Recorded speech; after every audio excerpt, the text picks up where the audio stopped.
Bonjour les amis et bienvenue dans une nouvelle vidéo aujourd'hui consacrée à Peter Bosz. Alors je ne vais pas refaire toute la carrière de Peter Bosz et notamment sa première année à Lyon qui a été pour le moins catastrophique. Bosz a eu beaucoup de chance, je trouve, de ne pas être viré. Moi à titre personnel je l'aurais viré dès le mois d'août de l'année dernière, notamment après le match d'Angers parce que dès le match d'Angers, on voyait très bien que ça n'allait pas fonctionner.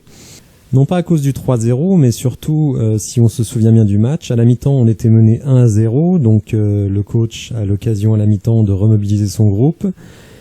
Et la deuxième mi-temps est encore pire que la première. Donc si ça, c'est pas le signe d'un coach qui n'a aucune emprise sur son groupe, je ne sais pas ce que c'est. Bon, vous voyez ce qui se passe à Marseille. On va peut-être virer le coach très rapidement également. Je crois que quand une histoire démarre mal, il y a peu de chances qu'elle se rétablisse par la suite. Et on a vu que c'était le cas. N'oublions pas qu'on était 13e à la trêve. Là aussi, on avait l'occasion de lui mettre un coup de chausson. Finalement, il est resté jusqu'à la fin de la saison. Et on ne se qualifie pas pour la demi-finale de la Ligue Europa et on finit à la 8e place. Une 8e place qui nous handicape énormément sur le plan financier et aussi sur l'attractivité du club par rapport à certains joueurs.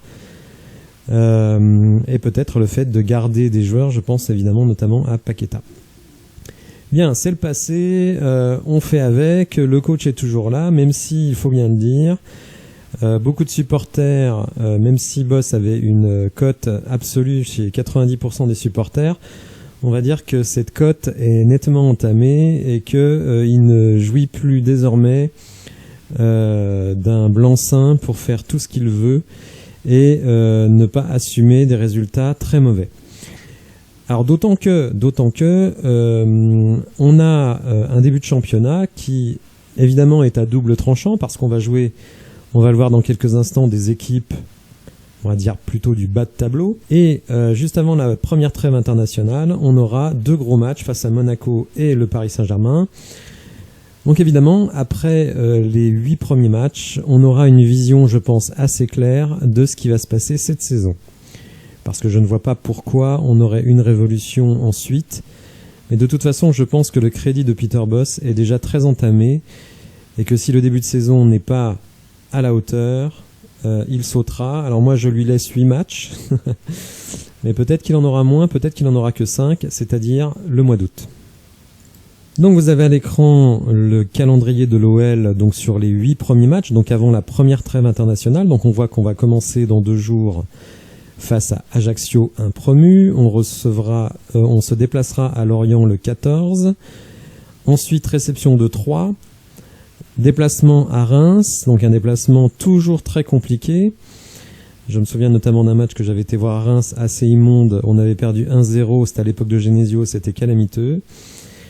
Réception d'Auxerre, un autre promu. Réception d'Angers, j'espère qu'on aura la dalle contre Angers parce qu'on s'est vraiment fait humilier la saison dernière.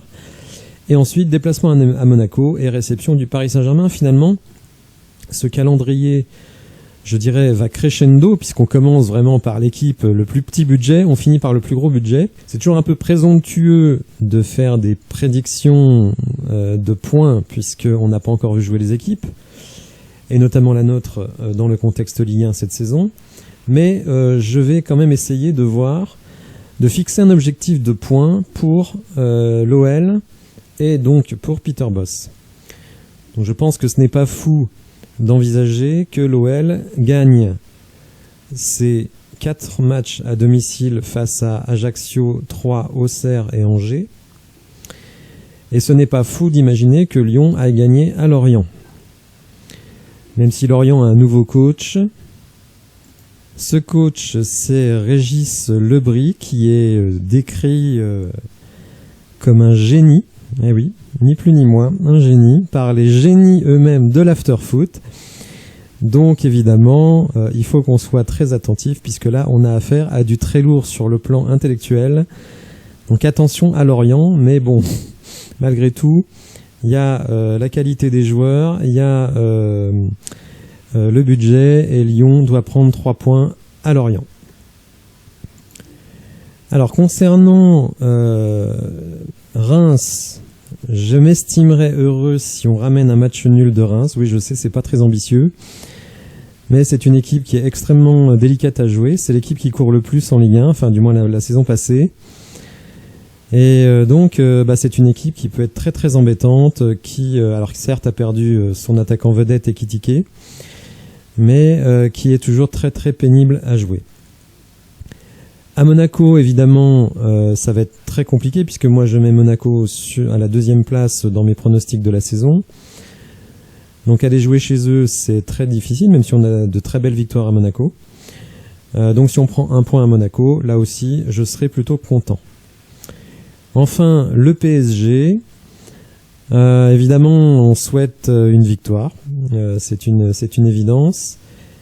Et donc, je dirais que mon objectif de points va varier si on se contente d'un match nul ou si on souhaite une victoire face au PSG. Donc, si on fait les comptes, on a 3 points ici, 3, 3, 1, 3, 3, 1 et 1 ou 3. Donc, ça veut dire qu'après 8 matchs, selon moi, on pourrait être satisfait si on a marqué entre 18 et 20 points sur 24. Alors, vous voyez, 18, on va dire, c'est la fourchette réaliste et 20 points, c'est la fourchette, là, de très grande satisfaction. Évidemment, si on a plus, je serai encore davantage satisfait.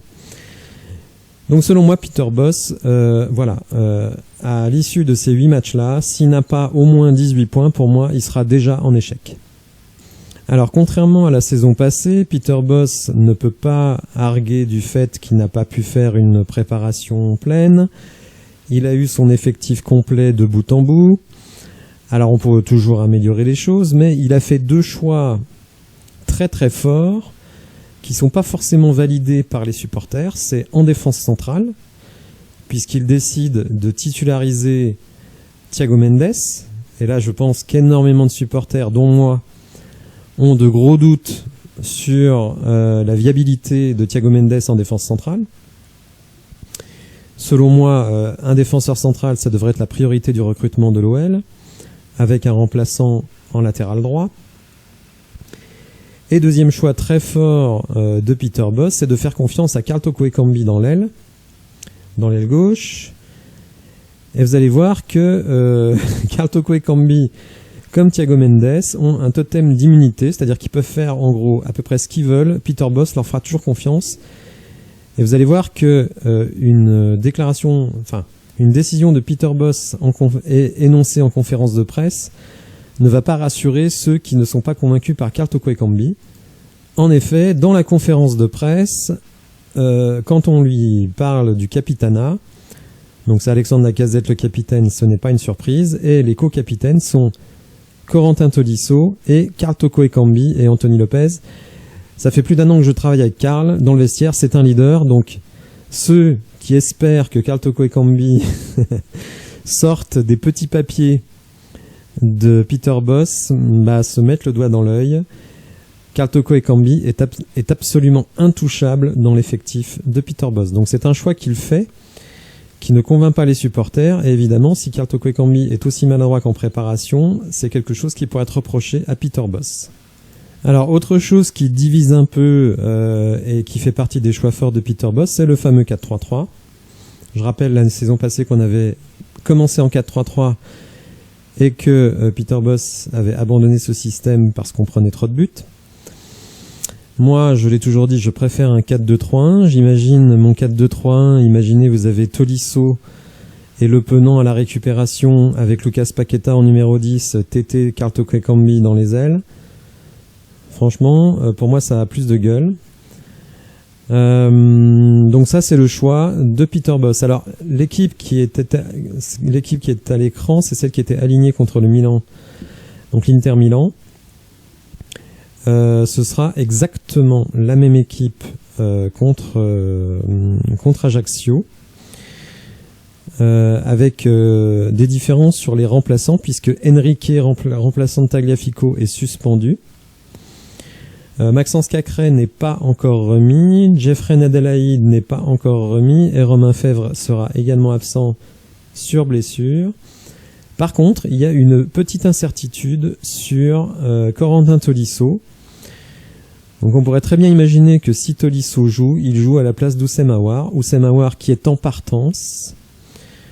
Ce matin est sortie une info d'un site espagnol, Estadio Deportivo, qui indique que Oussem Aouar a une entente totale désormais avec le Betis Séville et que ce qui reste à régler avec Lyon, c'est le dossier Carvalho. Donc Lyon veut 20 millions s'il n'y a pas Carvalho. S'il y a Carvalho, ils acceptent 14. Donc ça, c'est ce qui reste à régler. Donc le montant du transfert, si Carvalho est inclus, on nous a fait savoir la semaine dernière que Carvalho était finalement d'accord pour venir à l'OL. Donc voilà, est-ce que Oussem Aouar sera dans le groupe s'il est en instance de départ? On peut en douter. On aura donc, s'il y a absence d'Oussem Aouar, une confirmation que son départ est imminent. Voilà ce que je pouvais vous dire sur Peter Bosz et les objectifs qui doivent être remplis selon moi. C'est mon point de vue, hein, c'est pas une info. Donc entre 18 et 20 points après les 8 premiers matchs de la saison. Et si on n'est pas dans ces eaux-là, alors si on est à 17 points et qu'on a manqué de réussite ou de chance ou d'un arbitrage discutable, etc., mais que le contenu est très bon, bon, évidemment, on n'est pas idiot. Hein. C'est pas à 17 points tu dégages et à 18 tu restes. Faut être sérieux. D'autant que ça dépend aussi des adversaires. C'est-à-dire si on est derrière le PSG, qui a priori fera cavalier seul cette saison, si on est derrière le PSG avec 17 points deuxième, évidemment, on va pas s'offusquer de n'être qu'à cette place-là. Mais ce qui est important quand même, pourquoi je parle des points, c'est que là, on joue beaucoup d'équipes du bas de tableau.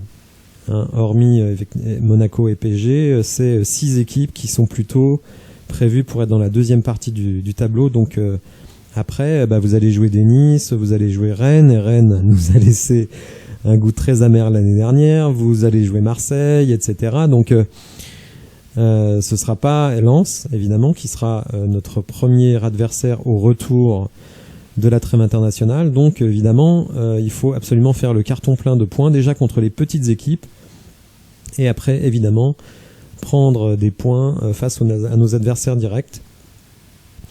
Donc voilà, mon point de vue sur les 8 premiers matchs de la saison et sur Peter Bosz. J'espère que vous avez apprécié la vidéo. Si c'est le cas, n'hésitez pas à la liker, à vous abonner à la chaîne et je vous dis à bientôt pour de nouvelles infos. Merci, au revoir.